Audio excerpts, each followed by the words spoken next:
हर किसी को अपने काबू में करने का वजीफा। नाज़रीन, सिर्फ एक बार ये अमल कर लें, जिसका नाम लोगे वही शख्स आपका गुलाम बन जाएगा, आपकी बात मानेगा। नाज़रीन, अगर आपका शोहर है आपकी बात नहीं मानता, या कोई मर्द इस वीडियो को देख रहा है अगर उसकी बीवी है उसकी बात नहीं मानती, तो नाज़रीन इस सूरत में भी इस अमल को किया जा सकता है। इसके अलावा नाज़रीन ससुराल में आपका मसला है, ननद लड़ती है, सास लड़ती है, नाज़रीन आपके देवर लड़ते हैं या आपका ससुर लड़ता है, कोई भी आपका मसला है, आपकी बात नहीं चलती, आपके घर में कोई वैल्यू नहीं है, आपकी कोई इज्जत नहीं है, आपकी बात को ऐसे ही हवा में उड़ा दिया जाता है। ससुराल वाले आपसे बहुत ज़्यादा काम करवाते हैं जानबूझकर। घर का काम तो लाजमी बात है औरतें ही करेंगी, लेकिन जानबूझकर जिद भी लगाते हैं, जानबूझकर ज़्यादा भी करवाया जाता है। इस सूरत में भी आप इस अमल को कर सकते हो। नाज़रीन, वालिदैन अपने बच्चों के लिए भी कर सकते हैं। अगर औलाद नाफरमान हो चुकी है, बात नहीं मानती, इंशाल्लाह जब आप इस वजीफे को करोगे तो आपके काबू में होगे, आपकी हर बात मानेगी आपकी औलाद, इंशाल्लाह फर्मा बरदार बन जाएगी, आपकी आंखों की ठंडक बन जाएगी। ये जो वजीफा है इसका मकसद ये है दूसरे इंसान को अपने काबू में लेना, अपनी बात मनवाना। वो नाज़रीन कोई भी हो सकता है, औलाद की सूरत हो सकती है, मियाँ बीवी की सूरत हो सकती है, ससुराल में कोई है इनकी सूरत हो सकती है।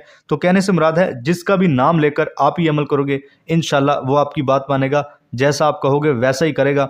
बस नाज़रीन आपने इस अमल को अच्छी तरह करना है, यकीन के साथ करना है। जो मैं तरीका बताऊंगा इंशाल्लाह मोहब्बत पैदा हो जाएगी, जैसा आप कहोगे वैसा ही होगा। अब नाज़रीन इस वजीफे का तरीकाकार अच्छी तरह जान लीजिए। आपने किन बातों का ख्याल रखना है, कौन सी एहतियात करनी है, कौन से काम करने हैं, कौन से काम नहीं करने। नाज़रीन हर चीज़ की एहतियात होती है, इस वजीफे की भी कुछ एहतियात है। अब इसका तरीकाकार अच्छी तरह जान लीजिए। अब नाज़रीन ये लाजमी बातें जान लें, इनको जानने के बाद आपके जहन में जो कोई सवाल होगा वो भी हल हो जाएगा, और अगर कोई शक वहम होगा वो भी दूर हो जाएगा। उसके अलावा नाज़रीन ये भी आपको मालूमात मिल जाएगी, ये लाजमी बातें जानने के बाद आपने इस अमल को किस वक्त करना है, कौन से कलमात पढ़ने हैं, सब कुछ। सबसे पहले ये जान लीजिए वक्त। आप इस वजीफे को किसी भी वक्त कर सकते हैं, इसमें कोई पाबंदी नहीं है। फजर, ज़ोहर, असर, मगरिब, इशा, तहज्जुद किसी भी नमाज के बाद कर लें, या नाज़रीन अगर आप नमाज के बाद नहीं करना चाह रहे, जब भी आपको वक्त मिलता है आप कर सकते हो। उसके बाद मर्द औरत कोई भी इस वजीफे कर सकता है, इसमें कोई पाबंदी नहीं है। मर्द औरत के लिए कर सकता है, औरत मर्द के लिए कर सकती है, इसमें कोई पाबंदी नहीं है। उसके बाद औरतें इसको खास अयाम में भी कर सकती हैं, इसमें भी कोई पाबंदी नहीं है। और नाज़रीन अगर पहले आप कोई वजीफा करते हैं, कोई तस्बीह करते हैं, कोई भी अमल करते हैं, उसके फ़ौरन बाद भी इस अमल को किया जा सकता है, इसमें भी कोई पाबंदी नहीं है। आपके जहन में ये वहम, ये शक ना हो कि पता नहीं वजीफे के बाद वजीफा करना सही होगा या नहीं होगा, तो ऐसा नाज़रीन अपने जहन से शक निकाल दें, इससे कुछ नहीं होता। एक दिन में आप जितने मर्जी वज़ाइफ कर लें, इससे कोई नुकसान नहीं होता। उसके बाद नाज़रीन इस वजीफे को कहीं पर भी बैठ कर किया जा सकता है, इसमें भी कोई पाबंदी नहीं है। ये लाजमी नहीं है कि आपने मुसल्ले के ऊपर ही बैठ कर करना है, या मर्द हजरात मस्जिद में करेंगे।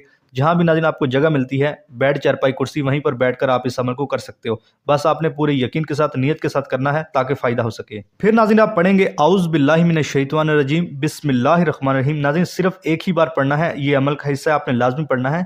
औज़ु बिल्लाहि मिनश शैतानिर रजीम बिस्मिल्लाहिर रहमानिर रहीम, ये एक ही बार शुमार होगा, इस तरह पढ़ना है। उसके बाद नाज़रीन आपने दुरूद पाक भी पढ़ना है, एक बार मेरे साथ भी पढ़िए ताकि सवाब भी मिल सके।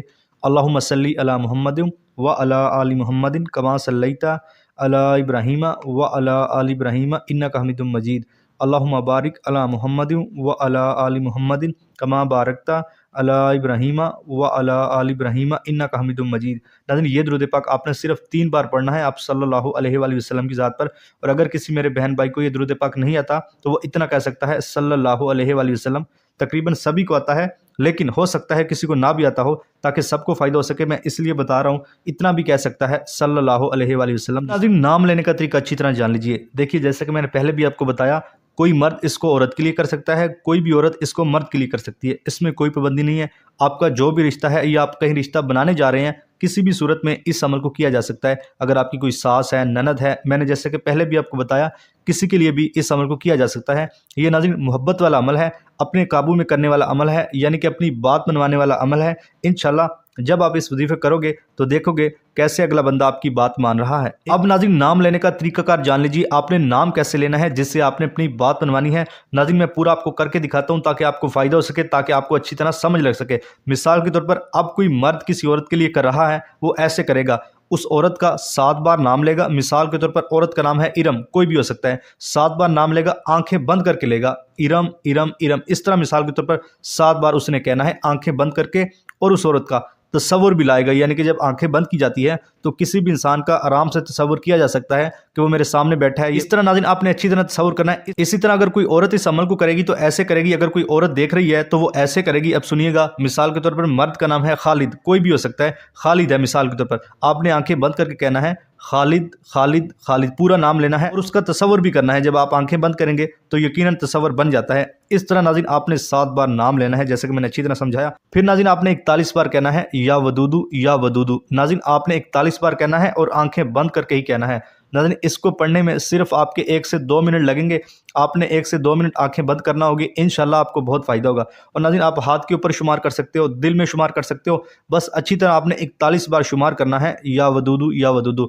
इस तरह नाज़रीन जब आप करेंगे इंशाल्लाह देखोगे वो बंदा कोई भी है, आपका शोहर है नाज़रीन, आपका ससुराल में मसला है, आपका देवर है, कोई भी आपका रिश्ता हो सकता है, इंशाल्लाह वो आपकी बात मानेगा। जैसा आप कहोगे वैसा ही होगा। इंशाल्लाह आपस में मोहब्बत बन जाएगी। पहले लड़ाई झगड़े होते थे, लेकिन नाज़रीन मोहब्बत पैदा हो जाएगी। इंशाल्लाह जैसा आप कहोगे वैसा ही होगा। नाज़रीन ये जो या वदूदू है ये अल्लाह पाक का इसम है, इसका मतलब होता है मोहब्बत पैदा करने वाला। इंशाल्लाह अगले बंदे का दिल नरम हो जाएगा, आपके लिए मोम हो जाएगा। बहुत अच्छा ये अमल है, अगर आप नियत के साथ कर लें तो इंशाल्लाह फ़ायदा होगा। उसके बाद नाज़रीन आपने अल्लाहु अकबर कहना है, एक ही बार कहना है। ये वजीफे का हिस्सा है, आपने लाजमी कहना है अल्लाहु अकबर, अल्लाह सबसे बड़ा है। उसके बाद नाज़रीन आप दुरूद पाक पढ़ेंगे।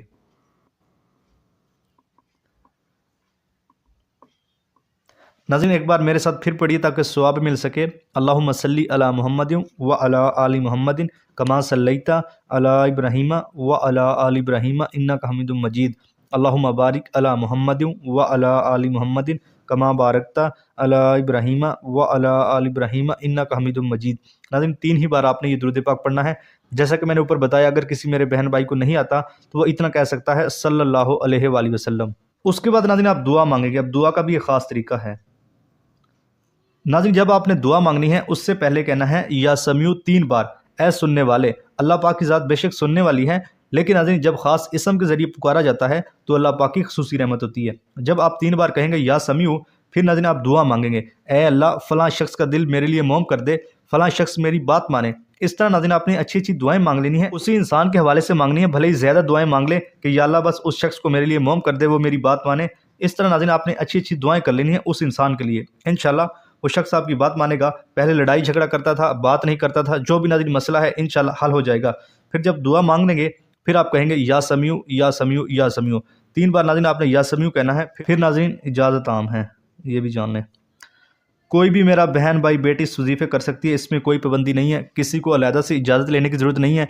बस आपने इतना लाजमी करना है, वीडियो को लाइक करके चैनल को सब्सक्राइब करना है, घंटी को दबाकर ऑल के ऑप्शन को सिलेक्ट करना है। तरीका नाज़रीन जैसा कि स्क्रीन के ऊपर आपको नजर आया, इससे आपको ये फ़ायदा होगा, जब आप वजीफ़ा मरकज़ चैनल का हिस्सा होंगे तो आपको अच्छे अच्छे वज़ाइफ मिलेंगे, जिससे आपकी ज़िंदगी में आसानियाँ आएंगी। और नाज़रीन एक अहम बात,